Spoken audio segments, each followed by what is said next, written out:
નમસ્કાર. Day special કાર્યક્રમમાં આપની સાથે હું છું શિવાની. ડે સ્પેશિયલમાં આજે વાત કરવી છે ગુજરાત સ્ટાર્ટઅપનું ગ્લોબલ હબ. કારણ કે એક પછી એક આપણે સ્ટાર્ટઅપમાં જે પ્રગતિ સાધી રહ્યા છે અને આજે એ પ્રગતિની જ વાતો કરવી છે કે ગુજરાત સરકાર દ્વારા જે પણ પ્રોત્સાહન આપવા માટે આજની યુવા પેઢી અને આવનારી પેઢી માટે જે પ્રોત્સાહનરૂપ સાબિત થાય તેવી રીતે સ્ટાર્ટઅપને એટલું સરળ બનાવવામાં આવી રહ્યું છે. સ્ટાર્ટઅપ માટે યોજનાઓ બહાર પાડવામાં આવી રહી છે કે જેના થકી જે પણ યુવા પેઢી કંઈક નવું કરવાની ઈચ્છા ધરાવે છે અથવા તેમને કશુંક નવું કરીને બતાવવું છે તેમના માટે ખૂબ જ સારી પહેલો કહેવાય. અને સરકાર તરફથી ઘણી એવી પ્રોત્સાહિત યોજનાઓ થકી આજે યુવા પેઢી સ્ટાર્ટઅપ ક્ષેત્રે આગળ જોડાયા છે. ડોક્ટર ભાવિન પંડ્યા કે જેઓ સીઈઓ છે ઇનોવેશન ફાઉન્ડેશનમાંથી. ભાવિનજી, સ્વાગત છે આપનું કાર્યક્રમમાં. સાથે જોડાયા છે હિતેન પટેલ કે જેઓ ડાયરેક્ટર છે પ્રાઇમ યુએવીમાંથી. હિતેનજી, સ્વાગત છે આપનું કાર્યક્રમમાં. નમસ્કાર. હિતેનજી, આપ એક યુવાને પ્રોત્સાહિત કરવા માટે એક ખૂબ જ સારું એવું ઉદાહરણ છો, કારણ કે આપ પણ એક યુથમાંથી પ્રેઝન્ટ કરો છો. તો આપે જે અત્યારે સ્ટાર્ટઅપ શરૂ કર્યું છે અને કેટલો સમય થયો છે આ સ્ટાર્ટઅપને, અને ક્યાંથી આનો વિચાર તમને આવ્યો? યસ, અમે અમારી company prime UV private limited in 2019માં અમે ઇસ્ટાબ્લિશ કરેલી હતી. અને ત્યારે ડ્રોનનો ક્રેઝ ના બરાબર હતો. ઇન્ડિયાની અંદર ડ્રોન ટેકનોલોજી આવી રહી હતી અને એ વખતે એવા સમયગાળામાં અમને ઘણી બધી ચેલેન્જીસ સ્ટાર્ટિંગમાં ફેસ કરી છે. એ વખતે અમારો સૌથી ફર્સ્ટ પ્રોજેક્ટ છે લોકસ્ટ કંટ્રોલ, જે ઇન્ડિયાની વર્લ્ડ વાઇડ કહી શકાય કે વર્લ્ડની અંદર સૌથી પ્રથમવાર ડ્રોન ટેકનોલોજી દ્વારા લોકસ્ટ એટલે કે તીડને આપણે કંટ્રોલ કર્યા હતા, જે ખેડૂતોનો જે પાક જે નાશ કરી રહ્યા હતા. ઇન્ડિયાની અંદર 450 કરોડથી વધારે પાકનું નુકસાન થઈ ગયું હતું. એવા ટાઈમમાં 2020-21ની અંદર અમે ઓલ ઓવર ઇન્ડિયામાં લોકસ્ટ કંટ્રોલ કર્યું હતું. પછી sanitization projects AMC Ahmedabad, Indore, મહારાષ્ટ્રમાં ઘણી બધી જગ્યાએ અમે લોકડાઉન દરમિયાન અમે સર્વિસ પ્રોવાઈડ કરેલી હતી. ત્યારબાદ અમારું પોલીસ ડિપાર્ટમેન્ટ સાથે રેસ્ક્યુ સર્ચ ઓપરેશન, જ્યાં પબ્લિક જે આપણી છે એ ટોળા વળીને બેસી રહે અને કોરોનાનો કેસ વધી રહ્યા હતા, એવા સમયે ડ્રોન ટેકનોલોજીનો આપણે ઉપયોગ કરીને એવા ટોળાઓને પકડીને એમને દંડ કરીને બી આપણે ટોળાઓને ડિસ્પ્યુટ અલગ અલગ કરેલા છે. એવી રીતના અમે અત્યારે રાઇટ નાઉ ફોરેસ્ટ ડિપાર્ટમેન્ટ અને હેલ્થ ડિપાર્ટમેન્ટની અંદર અમે અત્યારે ઇન્ડિયામાં ઓલ ઓવર ઇન્ડિયામાં સર્વિસ આપીએ છીએ, જ્યાં ફોરેસ્ટ ડિપાર્ટમેન્ટમાં લાઇડાર ઇન્સ્પેક્શન, મોનિટરિંગ અને સીડ બોલ ડ્રોપ કરીને રિફોરેસ્ટિકેશન કરીએ છીએ. પ્લસ હેલ્થ ડિપાર્ટમેન્ટની અંદર અમારી જોડે એઆઈ એમએલ ટેકનોલોજી છે, જેથી કરીને જે ટેરેસ પર પાણી ભરાઈ ગયેલા હોય, ટેરેસની અંદર જે ખાબોચિયા થઈ ગયા હોય, માટી આપણે ટાયર મૂકેલા હોય, વોટર ટેન્કના ઢાંકણા ઉપર હોય, એવી જગ્યાઓને ડ્રોન ટેકનોલોજી દ્વારા એઆઈએમએલ નો ઉપયોગ કરીને એવી સ્પોટ આઈડેન્ટિફાઈડ કરીએ છીએ અને ગવર્મેન્ટને આપીએ છીએ. એ સ્પોટ આઈડેન્ટિફાઈડ થયેલી ગવર્મેન્ટ અમારી ટીમ ત્યાં આગળ જઈને જે લાર્વા હોય એને દવા નાખીને અંત કરે છે. આવી રીતના ડેન્ગ્યુ અને મલેરિયાના બી કેસ ડ્રોન ટેકનોલોજી દ્વારા અમે ઘણા ઓછા કર્યા છે. બીજું આપણે એક કહેવામાં આવે છે કે ઇન્ડિયાની અંદર આપણા જે પ્રાઇમ મિનિસ્ટર શ્રી નરેન્દ્ર મોદી છે, સરનો વિઝન છે કે ઇન્ડિયાને આપણે ડ્રોન હબ બનાવવું છે 2030 સુધી. તો એ જ વિઝનને અમે ધ્યાનમાં રાખીને ફોકસ કરીને ચાલી રહ્યા છીએ.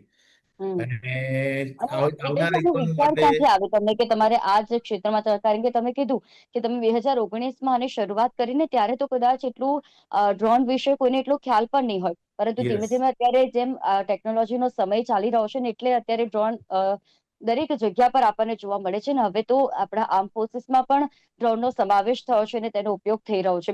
ત્યારે ખાસ આનો વિચાર તમને કઈ રીતે આવ્યો ને કઈ રીતે સરકારની પોલિસી, જે યોજનાઓની વાત ભાવિનજીએ કીધી, તેના થકી પ્રોત્સાહન મળ્યું?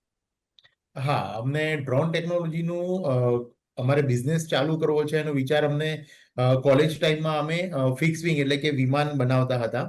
અને મલ્ટિપલ કોલેજ છે, IIT Bombay, IIT Roorkee, IIT Delhi, એમાં અમે પાર્ટિસિપેટ થતા હતા અને ઘણા બધા ફર્સ્ટ રેન્કને એવોર્ડ્સ અમે લઈ લીધેલા છે. એના પછી સમય સાથે એવી એક ઇક્વિપમેન્ટની જરૂર હતી જે સ્ટેબલ એક જગ્યા પર ફ્લાય થઈને ઉડી શકે. અને આપણી ઘણી બધી એપ્લિકેશન છે, પાવર લાઇન ઇન્સ્પેક્શન છે, વિન્ડ ટર્બાઇન મોનિટરિંગ છે. તો એની અંદર ડ્રોન જે ડિવાઇસ છે, એક એવા ડિવાઇસની જરૂર હતી. ત્યારથી અમે એક ફર્સ્ટ ડ્રોન અમે ડેવલપ કરેલું હતું, એગ્રીકલ્ચર સ્પ્રેઇંગ ડ્રોન કરીને, જે ખેતરોમાં દવા છાંટવા માટે આજની તારીખમાં નમો દીદી નામનું એક મિશન ચાલે છે ઇન્ડિયામાં. તો એ જ એગ્રીકલ્ચર ડ્રોનથી દવાઓ છટાય છે ખેતરોમાં. અને બીજું આજની યુવાને અમારે એક વસ્તુ કહેવી છે કે don't weight four perfect things, એટલે કે કોઈ વસ્તુ માટે પરફેક્ટ વસ્તુ બની જાય પછી જ તમે એને માર્કેટમાં લોન્ચ કરશો અને પછી જ એની પર વર્કઆઉટ કરશો, એના માટે વેઇટ ના કરશો, જસ્ટ ડુ ઇટ. અને એ જ તમને સ્ટાર્ટઅપ તરફ લઈ જશે. અને ગવર્મેન્ટની ઘણી બધી સ્કીમ છે, DPIIT સ્ટાર્ટઅપ ઇન્ડિયાની અંદર અમે રિકોગ્નાઇઝ થયેલા છીએ, પ્લસ આઈ હબની અંદરથી અમે એક્ઝિબિશનમાં પાર્ટિસિપેટ થઈએ છીએ, ત્યારે 80% ફંડ અમને 80% ફંડ અમને આપવું નથી પડતું, ઓનલી 20% ફંડ અમે આપીને એક્ઝિબિશનની અંદર પાર્ટિસિપેટ થઈ શકીએ છીએ. અને MSME હોવાના લીધે ઘણા બધા ટેન્ડરની અંદર અમારે EMD ભરવાની થી અમને ફ્રીડમ મળે છે. જી ભાઈ. 2019 ની અંદર જ્યારે અમે ડ્રોન ઇન્ડસ્ટ્રીમાં સૌ પ્રથમવાર અમારી કંપની ઇસ્ટાબ્લિશ કરી હતી, ત્યારે ઇન્ડિયાની અંદર ડ્રોન રૂલ્સ જે ઇસ્ટાબ્લિશ થવા જોતા હતા એ વખતે નહોતા. જ્યારે ફર્સ્ટ રૂલ્સ એન્ડ રેગ્યુલેશન 2021ની અંદર ડ્રાફ્ટ ઇન્ડિયાની અંદર લોન્ચ થયું ડ્રોન ઇન્ડસ્ટ્રી માટે, અને એની અંદર ઘણી બધી ક્લિયરિટી સાથે નવા રૂલ્સ એન્ડ રેગ્યુલેશન ઇન્ડિયામાં આવતા રહ્યા.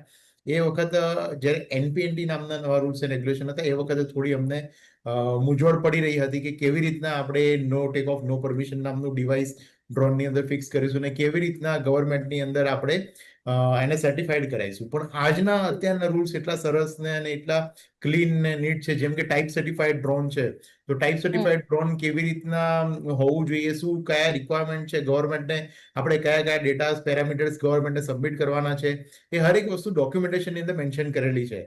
અને ટાઈપ સર્ટિફિકેશનના જે રૂલ્સ એન્ડ રેગ્યુલેશન છે એના દ્વારા ઘણા બધા ઇન્ડિયાની અંદર કંપનીઓ છે જે ટાઈપ સર્ટિફાઈડ પ્રોડક્ટ બનાવીને ઇન્ડિયાને make in India drones sell કરી રહ્યા છે.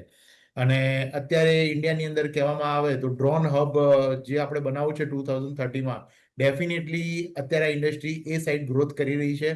અને મેક ઇન ઇન્ડિયા પ્રોડક્ટ ઉપર અત્યારે ડ્રોન ઇન્ડસ્ટ્રીમાં અમે પ્રાઇમ પ્રાઇવેટ લિમિટેડ કંપની અમારી ફોકસ કરી રહી છે.